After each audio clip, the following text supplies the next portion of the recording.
Hello, welcome to another episode of Soul Sessions with Creative Mind. This is a new series we're doing on neuroscience, and we're going to be covering all parts of life, your brain on success, your brain on love, your brain on your body and health, and your brain on God. So it's going to be a juicy series. We hope you enjoyed our Buddhism series the last 4 weeks. If you haven't listened to them yet, be sure to go back. And don't forget to subscribe to our podcast so you don't miss an episode. And leave us some feedback. Yeah, leave us some feedback. We love thumbs up and reviews. That helps us as well. And join us in our Facebook group, Jungian Life Coaching with Creative Mind, if you want to experience some of our other bonus videos that we have. And say hello to us and our coaching team. So today, let's... I wanted to say thank you for the feedback on the Buddhist series. Mm-hmm. We really enjoyed the questions, the comments. We appreciate it. Mm. So let's talk about our approach to the brain and neuroscience, just to lay out the playing fields for us. And then we're going to talk about how we define success. Yeah, well, we can think of it this way. There are bodies of literature, of data, of information that inform our work. Mm-hmm. So there's three major sources for that inform our work. One of them is current neuroscience. Mm-hmm. We like to stay up to speed on what we're finding out about the brain, all this beautiful neuroimaging of the brain and the nervous system, and we're finding out tons and tons of information. A lot of it hasn't even been processed yet because there's so much and it's coming so quickly. But neuroscience, definitely. The other one, of course, is Jungian psychology. Jungian theory gives us a good base for how do we process that information? What do we do with it? What does it mean for our personal experience instead of just this kind of scientific geeking out of... Just looking at our brain waves and saying, well, that's cool. I'm in alpha right now. What does that mean? Yes. And then finally, the wisdom traditions that come from the Upanishads. And most of them, we love all of them because they all have their unique perspective, but they all go back to that wisdom that comes from the Upanishads. Mm-hmm. So this episode, we're talking about success. And a lot of people, when they hear neuroscience, they think I'm going to rewire my brain for success. Mm-hmm. And that means just thinking positive or programming myself. And when I was a hypnotherapist, I did a lot of that. I'm good enough, and I'm success is coming, and I'm a money magnet. And we're going to talk about it in a different way. We're going to talk about it in a slightly different way. But first, how do we define success? Is it a mansion in the hills of California? Is it making a certain amount of money? Is it getting fame and accolades and rewards? What is success? Yeah. It's when your parents give you the thumbs up. No. When everyone else thinks you're great. When the world agrees that you've made it. And no, we're kidding, obviously. What is, for me, success, I used to think success was about a certain number. Mm. That if I reached a certain level of income. The millions.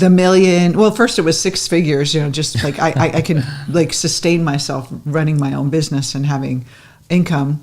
And then it was like, ooh, everyone in the coaching industry is like, become 7-figure coach, get to 7 figures. Mm. And I was like obsessed with that's what defines success. And then when we get to 7 figures, you're like, still not it. And so you're kind of chasing this illusion of what success is based on what other people tell you it is. And when you get there, you realize that's not what it is. Jim Carrey famously said, I wish everyone had all the money in the world, all the fame in the world, and they realize that that's not what life is about. That's not what's going to give you happiness. So how would you define success, Rob? Yeah, well, first, I think every generation has to redefine success for themselves. Mm-hmm. If you notice, there's this tendency to rebel against the parents, against what they want you to be. And it's a healthy rebellion. In other words, you should rebel. Mm-hmm. You should not accept what your parents want you to do and find your own path. Mm. But this current generation, I don't think has defined success for themselves yet, because there's so much confusion, so much noise, so many different ideas of what success is. And so a lot of it kind of is dictated to people from the media, from social media, from observing what others are doing, and it's kind of falling back on this materialistic perspective that it's about getting money, it's about getting fame, success. Well, I think back in the 80s and 90s, well, in the 90s especially, people were buying, I lived in Colorado, and everything was about getting that bigger house. I have 5,000 square feet, I have 10,000 square feet, I have a yard, I have the view, I have the car, and all that that kind of outer, like my neighbor got this, I have to get the same thing. And Keeping Up with the Joneses, they had a movie about that. It's like this hunger for defining ourselves as successful based on external things. Absolutely. And so I would say that for us, success is certainly being able to have those things if you need them, if you want them, if they're part of your purpose. But having the purpose is the primary element. Knowing what your purpose is, and then having the money, the success, the ability to communicate, whatever skills and talents you have, serving that purpose. The money, including the fame, that they serve fans, that higher purpose. That gives you real success, real satisfaction in life.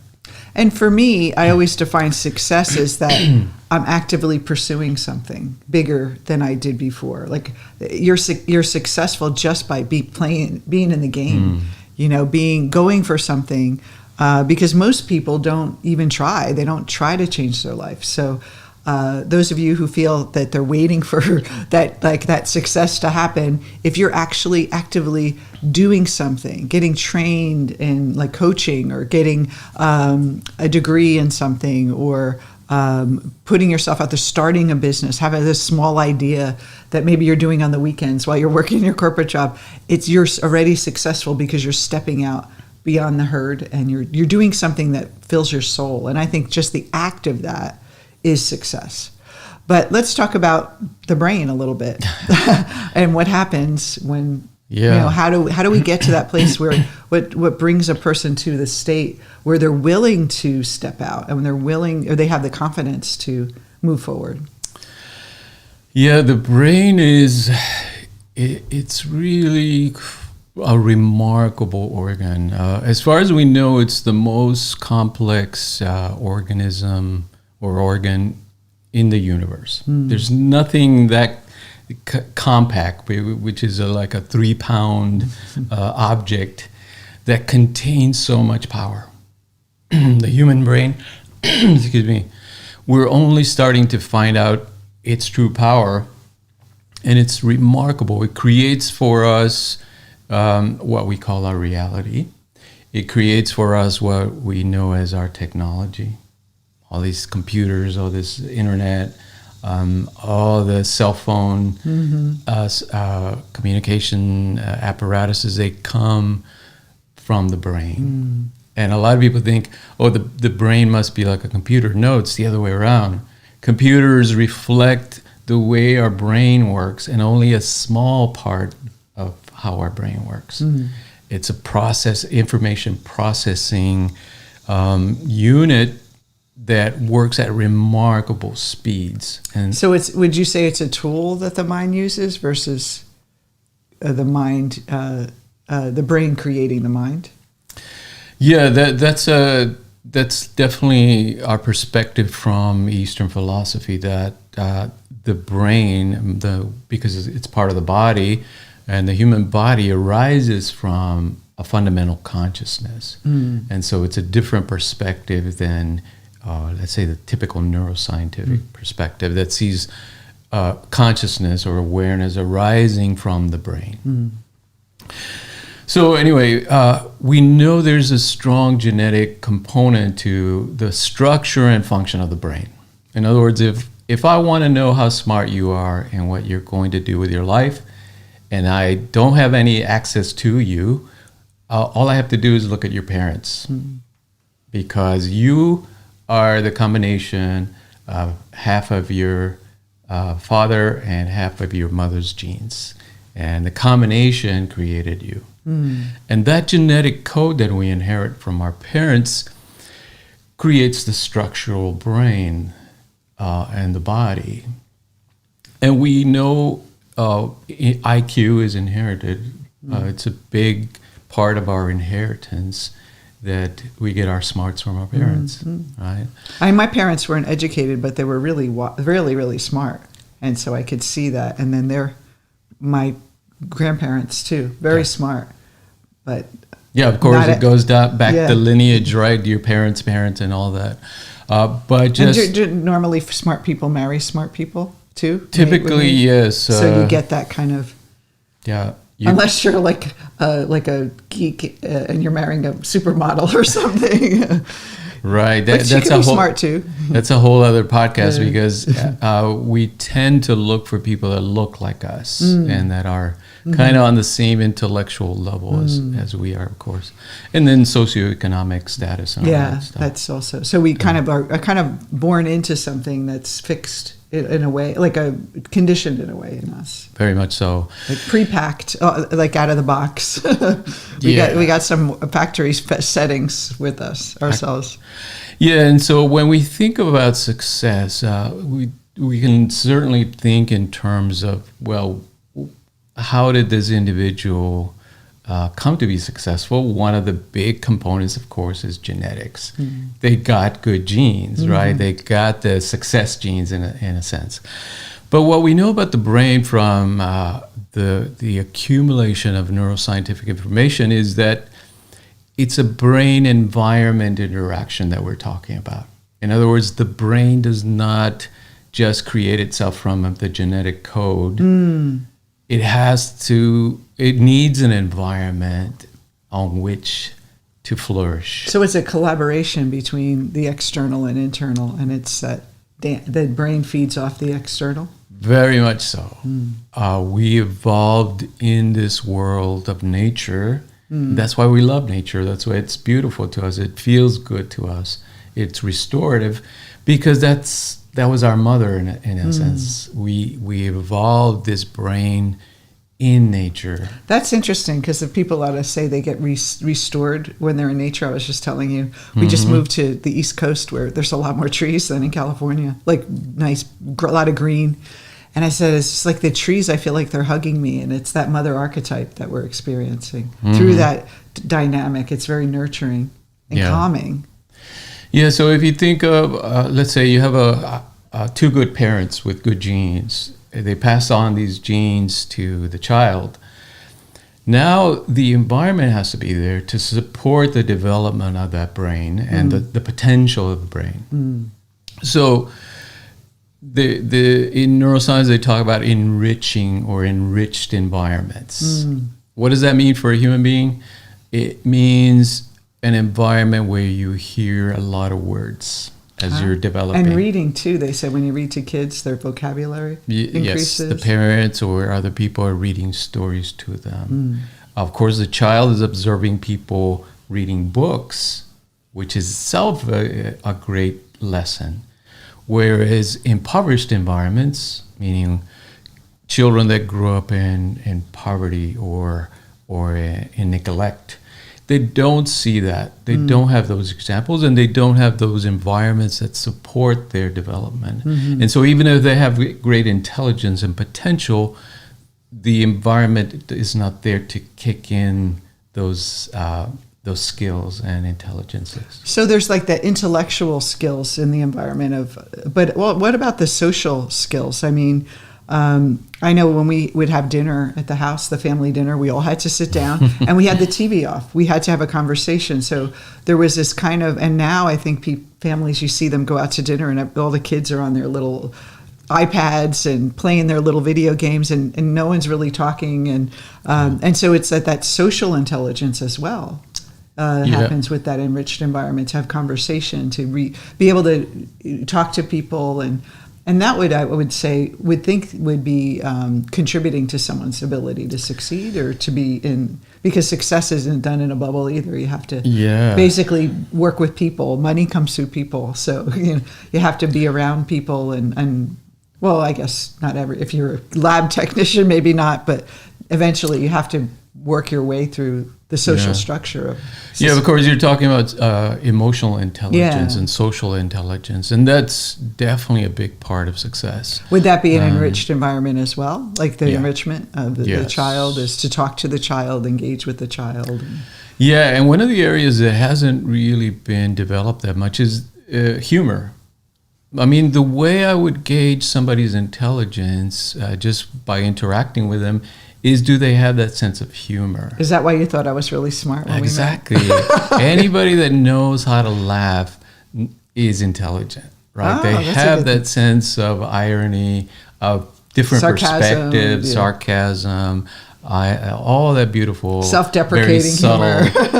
Yeah, being willing to like make fun of themselves, and laugh about it. Yes, but yeah, social intelligence is a big component of success. Now, the question of technology hasn't really been studied in depth. Most parents just assume that giving their kid technology is a good thing, but the research hasn't really been done. We don't really know what it's doing to the brain. I mean, there's a little bit of kind of speculation as to what's going on when kids are looking at screens for long periods of time as they're developing, right? I saw a baby the other day, still not talking, in diapers, looking at an iPhone, right? And ignoring their social environment, like you said. And that's really because there's something, I mean, there's something, like I said, the emotional, logical, building rationale. But success is really also being in touch with our own emotions and being able to relate to others and provide. I mean, I always think of success being that you're putting something out in the world that people need. And if you don't know what, you don't have that social intelligence, you're not going to know. Like, you can't put yourself in other people's shoes because you're so kind of isolated in your own world, and there's an empathy and emotion that compassion that gets developed through social interaction, and ability to get along with others, to lead others, all those things. You see some people like that woman that the girl that is on trial right now, Theranos. That woman, she had the look, and everyone invested in her because of her look, but she had no, like, people said she was very cold and odd, and she just didn't have that social intelligence. And so I don't know. Yeah, I mean, with her, I think she had good intentions, but again, the environment has the potential to be corruptive as well. It can corrupt that intention and lead it into different ways. So, but back to early development, because this is important especially for parents to understand. The first 6 years, we know, are really crucial. If you can give your kid an enriched environment during that early period, you're giving them a big head start towards success, both in academic and social business success. There's this factor called neuroplasticity that's very active during those early years. So we're like sponges, right? We all know kids are like sponges. We're absorbing everything that's going on in the environment, learning and hardwiring it into our system, because let's say that's going to help us survive in the world. The more we learn from those experiences, the better we're off. But of course, if we don't get that stimulation early on, then that deficit is harder to overcome later on. Because your brain is so open to rewiring itself at that time. You see it in language, and then it clearly. Starts pruning after 6. There's different periods of pruning, some of them early on, but as far as the neuroplastic element, it seems to slow down after age 6, 7, 8, somewhere around there. So as an adult, is it hard to like rewire yourself? Well, you can look at language, right? If we try to learn a different language now, we can do it, meaning our mind is still plastic, our brain is still plastic, but it's going to cost us a little bit more effort. Where a child, if you expose them to the language, they'll pick it up like that because their neuroplasticity is still very open, very so plastic. It's almost like their mindset is more open, and then after 6 it becomes more fixed, where the ability to learn new things gets harder to do. Yeah. So like someone who goes back to school, maybe you're a teenager and you don't go to college and you end up going back at 40, and it's just harder to learn because you're not in that mode. It's just a little harder to get back in the groove. Yeah. One of the big factors that they've found in success is this ability to postpone pleasure. There's been some of you might have seen the marshmallow experiment. Oh yeah, let's talk about that. Yeah, so they tell the kid, they put him in a room and they tell the kid, here's a marshmallow. You can either eat it now or wait until I come back and then I'll give you 2 marshmallows. And how long were they gone for? Just 5 minutes or something. So the kids the 2 camps, right? Human beings are always in as soon as they leave, I'm going to grab that marshmallow. The kids that could not resist and just gobbled it up, and the kids that were able to wait to get the bigger reward. They followed them into adulthood. And guess what happened? Guess what happened, exactly. The kids that did not have that impulse control of, let's wait, I can wait until they come back and get a bigger reward, they ended up doing poorly in school, in success, in jobs, in money, all of that. So I see this too with people that want to, as entrepreneurs or people that want to change their business, or like we train a lot of coaches to, leave their corporate world, become a coach and start their business. And I find that there's some people that are more like, they need that instant gratification. They put their toe in and it doesn't work, and then they want to back out right away. And then there's other people that are like, I don't care, I'm going to do it. And it's more, I always say that one of the biggest, of course, postponing pleasure, because you know that if I put the effort in now, it's going to pay off later. Just that intelligence to do that. But I also think resilience is important too, because if we don't have the ability to pick ourselves up after a mistake, or deal with that kind of navigate through conflicts, because when you start something new, there's tons of conflicts and resistance that shows up externally that's reflecting our internal resistance. It's that intelligence, that ability to say and figure things out, and say, you know what, I'm resilient, I'm going to figure this out. That's what makes someone more successful, because they're not just, okay, I want the 1, 2, 3 plan and instant success without a lot of effort, which is a lot of business coaching out there. It's like all about strategy. Just do this one course and I made $1 million, and everyone just wants that instant gratification. And then they realize, you know what, I have to roll up my sleeves. I'm going to have some challenges. But it's worth it though. I find that things that come easy to me are not as fulfilling as if something that you had to work through and kind of postpone it, and then it's so great. Like meeting you at 41, if I would have met you at 23, I might not have been so I probably would be so I'm happy, but but you know what I'm saying? You painted yourself into a corner now. No, it's just that kind of postponing, that really waiting for what I really wanted versus just getting the next guy that comes along that wants to marry me. It was worth the wait and worth the transformation that I needed to get there, and I think that's really important as well. And so that has to do with this ability to postpone pleasure. It has to do with the prefrontal cortex. So it's the front part of the brain. It accounts in humans for about 1/3 of the brain itself. So it's a really big part compared to chimps and other animals. What that does, it's like the executive in the brain. It's the one that controls the conductor. The conductor, the central control center of it all.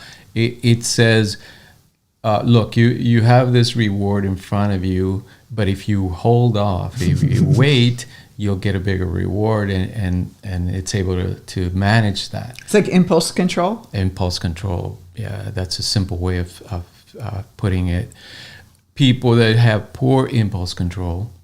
Why are you looking at me? Even though they might be very intelligent, Yeah. might have a lot of skills, a lot of talents, they don't have the impulse control. Therefore, they kind of sabotage their success. So they react really quickly. They let their emotions drive, the fears drive them.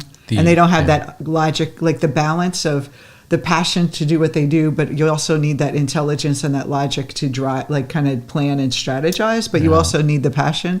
And so I see a lot of people that are very impulsive, and it's like they're driven by their emotions. And myself too, that you get into those states where you let your emotions just take over, and it's like you become brain dumb, like you're not even seeing things straight. Your mind gets confused. And so it's the ability to have that prefrontal cortex focusing. And in some meditation studies, they've found that the prefrontal cortex is actually strengthened by certain types of meditation. And I have a really good one. And so would you say that ADD and kind of the inability to focus kind of plays into that? Absolutely. People looking for the next thing and never satisfied, and then, or starting like digging shallow holes, but never really going anywhere. They're kind of, we see a lot of people like, I'm going to start this business. No, that's not the first thing that shows up. I'm going to start this. I'm going to change my mind. So here's a really good exercise. Think about your third eye, and that's where the frontal cortex is. If you just imagine like a spinning circle in your your third eye, that right in your forehead, and you could just focus on that. Just like bring all your attention into that area and just hold it. Even for 5 minutes, just practice pulling that attention there. The energy goes where the attention goes. So you're kind of focusing, and the blood flow moving through that. When I did hypnotherapy, we did that meditation for that to improve focus. And so a little tip there. Yeah, so the brain, and thank goodness it's plastic enough for us to begin to work with it in a creative and directive way at any point in our life. So in other words, it's never too late. Whatever your past experience has been, if you learn this information now and you start to apply it, it will help you. It will help you, and you can actively change the structure of your brain through meditation, through focusing, through just the knowledge itself helps us understand, oh, what am I doing here? Am I really... And understanding your emotions. Yes, controlling my impulses and understanding motivation and all that. But so we can think of, let's say, the genetics and the brain structure, the neuroanatomy of it as the hardware. Right, like a computer. If you look at the main processing unit, it's a box, and it's got wires and lights and all this stuff. Remember when the computers were like gigantic? You'd have like a big box under your desk. There used to be a whole room, I think, just for a basic computer. Now they're tiny. So anyway, that's the hardware. That's our brain. Or some in neuroscience they call it the wetware. Wetware. Yeah, the 3-pound brain in our skull. But the software is what we call the mind, and the programs that we run in our mind is the stuff that we learn, the ideas that compel us, the ideas that inform our own brain about what is it that I'm experiencing, what is the nature of reality. And then what is the nature of its own self? So the mind has this ability to self-reflect, which is very powerful. So one of the psychologists that worked, he came like right after Skinner, and the behaviors were very powerful in American psychology for a long time, in the 30s, 40s, and 50s. And then Albert Bandura came along, and he brought along this self-efficacy theory. He was a social psychologist.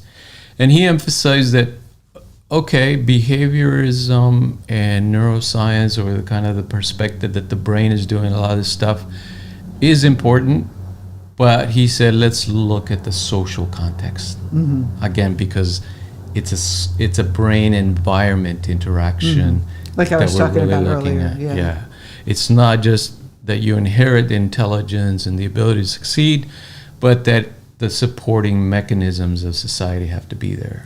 And don't you think in epigenetics too, like we inherit that, like kind of our family's environment, their brain's interaction with their environment? Their experiences, yeah, absolutely. That's another big component. Maybe we'll do There's another a lot of stuff to cover here. But just in brief, this self-efficacy theory is really important for understanding success in individuals because it has this locus of control idea. So the locus of control simply means, where do you as an individual see the control of your life? Is it outside, external to you, or is it in you, internal locus of control? We know that individuals that think external powers have control over my life and there's nothing I can do about it do not succeed as much as individuals that have that internal locus of control, meaning I am the one that decides my destiny, my level of income, the job I do, the way I live my life, etc., etc. So it's a really important key for success. If you want to be successful, you have to know this knowledge and be able to develop it consciously.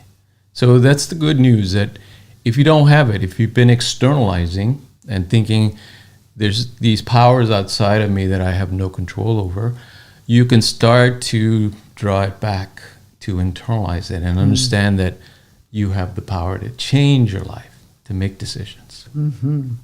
And I find that anytime you could just check with yourself that anytime you're anxious about something, anytime you're worried about something coming in or what people are thinking or money, where is that money coming from? What we're doing is we're putting the locus of control somewhere out there, that there's something outside of me that's going to control my destiny. And I'm here, like we were conditioned in the beginning, interacting with the environment, and then the environment has power. And it does to basically create our conditioning. But then when we get older, we need to kind of create our own way. So the beginning, like Jung said, the beginning part of life is to build up this conditioning to survive. But then if we want to be successful, we want to like leave the herd, leave the conditioning of our family and the socio-economic structure that our family lived in, and we want to go to another place. We want to do something different. We don't want to follow that lineage of career and society. We want to be entrepreneurs. A lot of our people that do individuation want to become entrepreneurs because it's such a perfect fit for it. We have to have that control within ourselves. We have to be the force in our life. We talked about this also last week. In Buddhism, we talked about the idea of, how to create an enlightened society and people out in the world trying to fix the world. Like the world is bad, it's gone to crap and we got to fix it and we got to heal the world. But we don't really think that we have the power within ourselves to start within, to change the world. And so with success, if some obstacle comes up, are you going to give up and say, see, I have bad luck, or the economy is going to stop me, or there's not enough people that want my service or my products that I'm trying to sell, my boss isn't going to give me a raise, all that kind of powerlessness that we're waiting for the world to give us the success or to give us permission. But we have that kind of fundamental inside that really deep, profound knowing that we can direct it. And that's what brings success.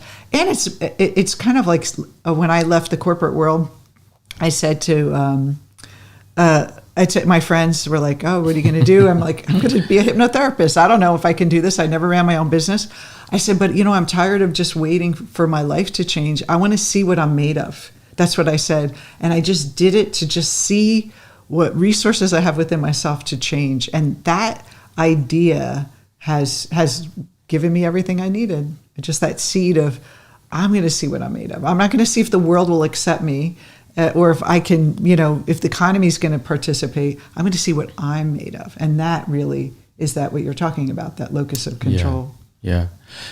I learned the hard way. I would listen to people and take their advice. And I got burned a few times early on. Their advice was, don't do that. It's very difficult. Stick to what's true or has been proven by others to work. Just follow the rules. In other words, follow the herd. And that didn't work for me. It wasn't until I stopped listening to people and started trusting in my own internal locus of control that my ideas are good enough, and that's what you should be doing, the things that you love and are going to make you happy, right? They're going to express the way you want to work. One of the things that for me, my experience of that was when I was starting to look for an agent for my book, and I was wanting to write a book, and all my friends, I was in networking groups, and a lot of them were therapists, and they had master's degrees and PhDs, and they were, you don't have a degree in psychology, and everyone that I heard at the writing conferences was, you have to have the credentials, and they're not going to buy, no big publisher is going to buy your book. You're crazy. And I kept thinking, this is something that needs to be out there. I want to share this idea of the subconscious and how the mind works and how we create our reality. And I've never read a book like this before, and I need to write it. And I did what you did. I didn't listen to them. I ignored. I said, I'm going to make this work. And I got a deal, not only get an advance for the publishing, which they said, you're never going to get an advance. You should self-publish because no one's going to like it. But I got published a deal with Wiley, which is one of the top nonfiction books in the publishing companies in the world, and distributed internationally. And then everyone, after my book came out, all these people that had books published, they said, how did you do it? Like, you don't have a degree. Like, you weren't famous. You weren't on the Today Show. You didn't have all these things to that normal people would get to get this publishing. And I said, I just used the power of my mind. I used my own kind of willingness, and no one was going to stop me. It took a while. I got lots of rejections, but it's that resilience. It's that I know this book needs to be out there. I know it needs to be out there, and kept going and going and going. And I didn't listen to people. And you also said that to me too. Like, when that was happening, you were like, don't listen to people. Yeah. And I would say, just to be clear, we don't want to not listen to anyone. Yeah, not to listen to the naysayers. The kind of the ordinary people, or the people that their mindset is on limitation. You know what I call those people? Dream stealers. There's dream stealers out there that aren't, and you look at the source of the people that are saying those things, they're not really doing anything. The people that are saying you can't do that, or you should be careful, they've never done anything like that before. So of course they're going to give you the advice from your old self versus who you're becoming. Yeah. So we do want to listen to some people. People that have done what you want to do, and can inspire, someone who's inspiring and moving you forward. Yes. Yes. So social learning theory also says that these mastery experiences is what builds our confidence. The confidence to succeed comes from trying and doing things that you're not sure you can do. Mm-hmm. In other words, if you're only doing what you know is going to work for you, you're pretty much staying in the same place. You're just spinning your wheels, right? I know I can do this, and I know it works because I've done it before. Same place. Lazy. It's same like a lazy way to live.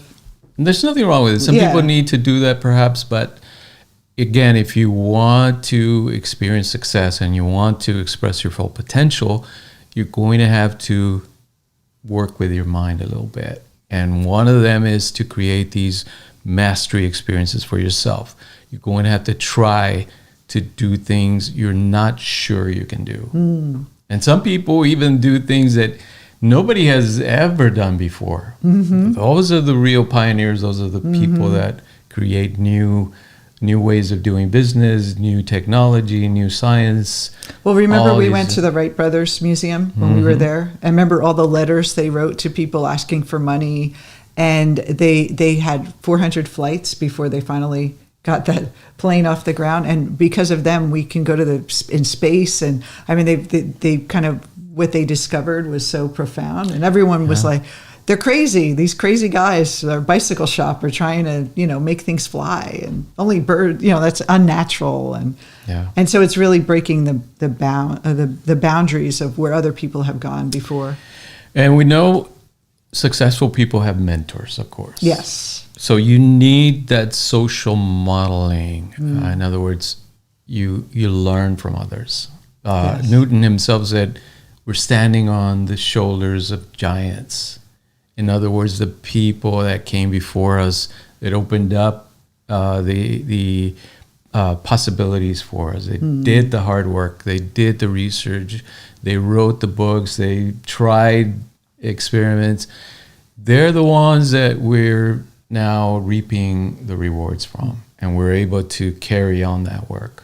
So when you see someone who's successful, they kind of wake up that success within you, that if they can do it, I can do it. Absolutely. But what normally we do is like, oh, I'm not like them, So you have to kind of identify with a mentor that you say, well, I want what she has, I want what he has, and show me the way. Like, show me, and it's really not about learning skills as much, but about how to work with your mind to be that resilience, to have that locus of control, because definitely intelligence helps because you're able to figure out problems, but it's that it's something that you can't see on the outside. When you look at someone successful, you think, oh, they're successful because they took these steps. But what's really making them a success is what's going on inside of them. What's the inner world that they created, the mind of success. Yeah, so mentors, coaches, just people you admire that have come before you and left books or information, you can learn from these great people. Masterminds, people that are all kind of growing, doing the same, on the same goal, learning from each other, lifting each other up. It's really a wonderful. Yeah, that's feed off each other's. That's another element of it, because mentors, let's say, are individuals. Yes. But then you have social support networks like mastermind groups, communities of like-minded people that are really enriching for success. And if you surround yourself with people that are actively doing the things that you want to attain and to be doing, you're much more likely to succeed than if you hang out with your buddies from the bar, bowling team, nothing wrong with bowling. When I first started, I left the corporate world, and usually I was in the corporate world for almost 20 years. So I did, the corporate people, they're different. They're, they have their, they're, everything's about the family and vacations, and not everyone. And I kind of was always the guru in the group that people came to for advice. And when I left and I started becoming, doing the hypnotherapy and then later coaching, I started hanging out with these networking groups, and it was like a different type of person. We had different conversations. They were talking about different possibilities than I would have in the corporate world. So the corporate mindset is very different. Yeah. It's about climbing the ladder, and maybe even competition, proving yourself and your worth and all that stuff. Where in the the entrepreneurial state, it's a different kind of success. So there's nothing wrong with being in the corporate world, but that environment breeds a certain amount of mindset of worker. You're relying on someone else to approve of you moving forward. Or an entrepreneur, your owner, you're in charge of your own success, and it's like a different type of conversation you're having with people. And I was like, oh, I could talk about spiritual stuff with these people and the personal growth, and it was just so different. And so we want to be around those community of people that can talk our language and be where we're going, not where we were. Yeah, so I guarantee you, if you look at any successful person and you study their past, there's mentors and there's community behind that success. No one creates success on their own, right? That myth about the self-made person, self-made billionaire, millionaire, that's a false assumption, basically. Takes a tribe, takes a village. Very much so. It takes community, it takes mentors, coaches, a lot of support. Well, when I think of masterminds, I think of, like, in Jungian psychology, we in Eastern philosophy, everyone is you. So they're the shadow parts of us that we haven't, like our mentors, like our shadow of our future self, like in a way that the part of us that our potential, they're reflective of that potential and the wisdom that we already have within us. You're not getting it from them. It's actually a different, what you're really doing is you're awakening your own wisdom by being around mentors, and also different parts, like someone who has a talent in a certain area or that area. They're all parts of you, and they're tapping into that different aspects of yourself through in a community. You see yourself reflected in all those people, and it awakens the things in your unconscious that you weren't aware of, that you have, the skills maybe you didn't know you had. Right. So we've gone through the biology, right? The brain, how it kind of sets us up for failure or success, depending on I wouldn't call it failure, more like mediocrity. It can set us up for mediocrity. Yeah. I mean, that's the default, right? Just kind of stay safe, stay protected, stay alive. Yeah. Go for those quick pleasures. That's right. And then the social learning theory, which kind of tells us about what needs to be there in the environment to support that intelligence so that you're able to create success. Mm-hmm. Because ultimately we create success in a social setting. Yeah. Right? We have to be part of the community, part of the world. Mm. But then there's this third element, which we call purpose or higher purpose, which is more intangible. It's harder to kind of wrap our minds around, but definitely important, because what purpose does, it coordinates the biology, the social psychology of it, and makes it into something even bigger, something grander, something that transcends these ideas of success, because we know you can line up all these things and success is not guaranteed. Mm-hmm. We've seen it over and over. People have everything they need, and most people would say there's no reason for them to fail. They should be very successful, but they're not, because they lack purpose. Purpose is the transcendent element in all this. So would you say that purpose, going back to the marshmallow, is that if you're that gives you the delay, the ability to delay, because you know there's a bigger purpose than just a quick satisfaction. You're not going for that lower desire, which is I want to feel good right away. I want to make money right away.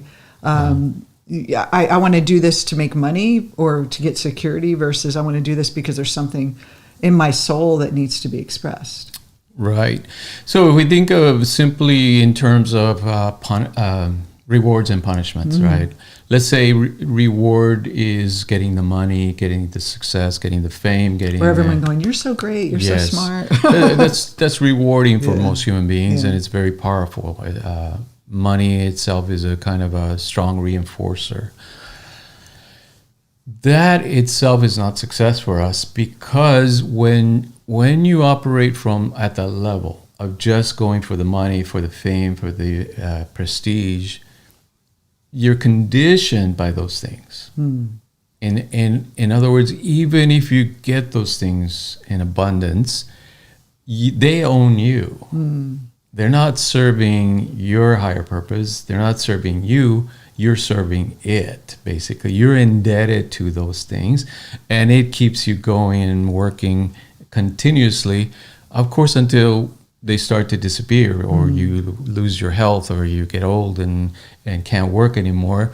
Then you're in trouble then, because you're depending on this externalized success to make you happy. Well, and also too, the idea of delay is that if you think your success is about, like I said, the 6 figures, 7 figures, that external reward, you're not going to enjoy doing what you love. It's going to be another job to you. That's what I found, that when I would lose that sense of my purpose again. Like you kind of get lost in it because you get success and then you get a taste of it and then you want to get more. You enjoy the money that you never had before and then you get lost in it. And then you, especially if you're surrounded by people that aren't aligned spiritually, they're just kind of that money-minded people, that money is the goal.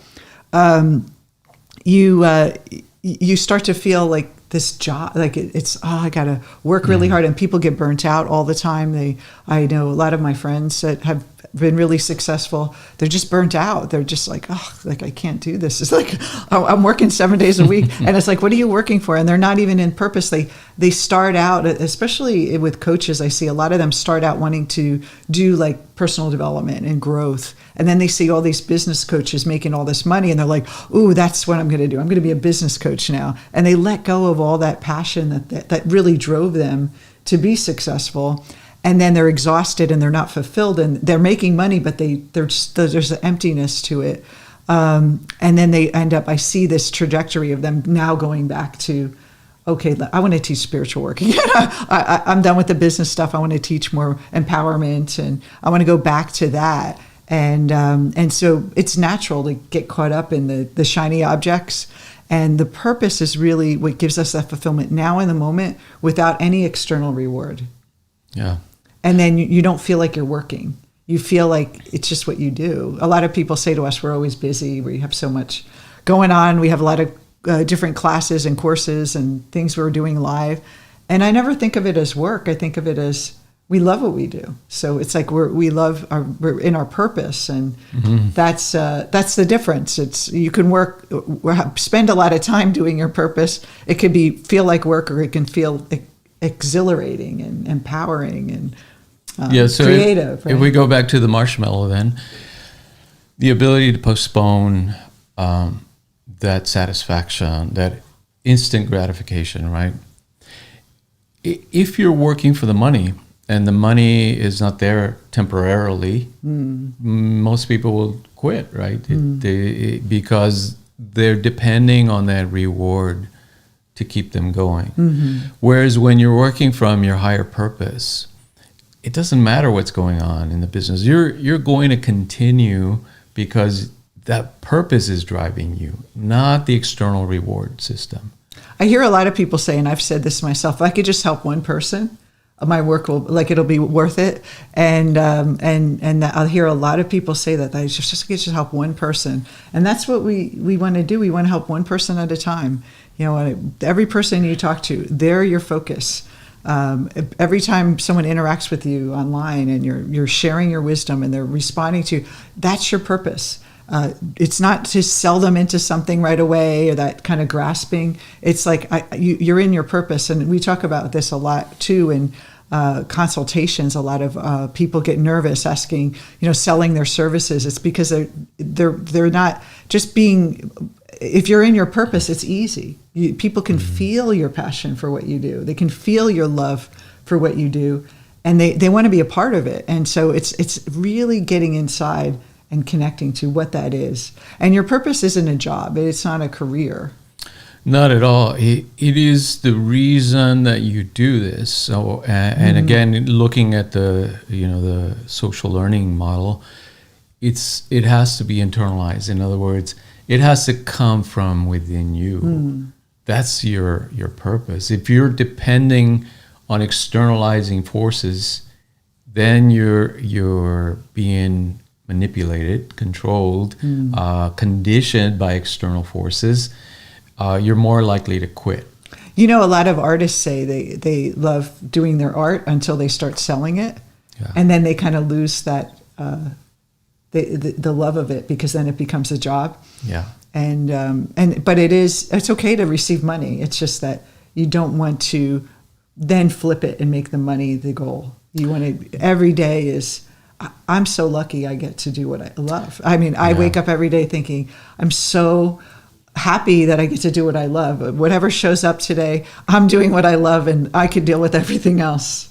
Don't you feel that way too? Absolutely. As long as the money serves your higher purpose, then it doesn't have that power over you. Like the money becomes a servant to you, and That's right. it's like helping you live your purpose more. Because if we both had jobs that we had to work at and only can do this, a couple days a week, we wouldn't be able to help as many people. We wouldn't be able to. We'd feel like maybe exhausted after our job and drained, and then we wouldn't be what we are. So the abundance helps you do your best job, your best work as well. But you don't want to do it for the money. You want to do it for your purpose. So this is the new model of success. The Maldonado motto is success. Yeah, yes. and of course you're happy doing your work, like you were saying. It doesn't feel like drudgery. It doesn't feel like something you have to force yourself to do.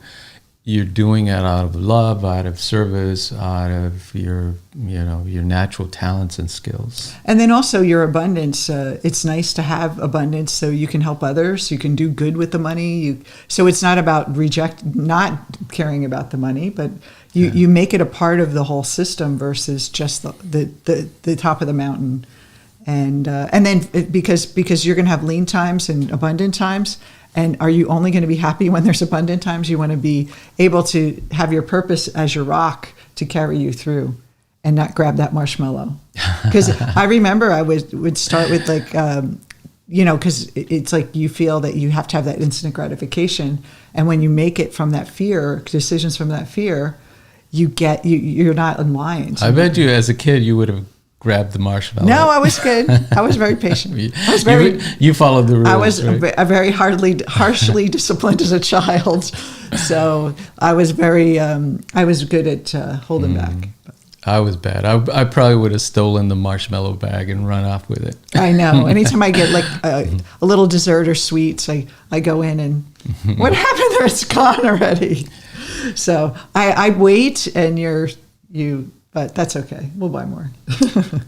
Anyway, we hope you enjoyed this segment on the brain on success and living your purpose. And next week, we're going to talk about everyone's favorite topic. Your favorite topic, definitely. My favorite. Well, your favorite topic, Rob. Love. We're talking about what happens in the brain with love and how we sync up with other people and what's creating that when you're chemistry. Under the influence of love. When you're under the influence of infatuation and a little bit about the neuroscience of love with a twist. So hope you come back next week. Don't forget to subscribe to Soul Sessions with Creative Mind on Spotify, iTunes, all the wonderful podcast services. Leave us a review if you have time. And we'll see you next week for another show. Stay well. Bye-bye.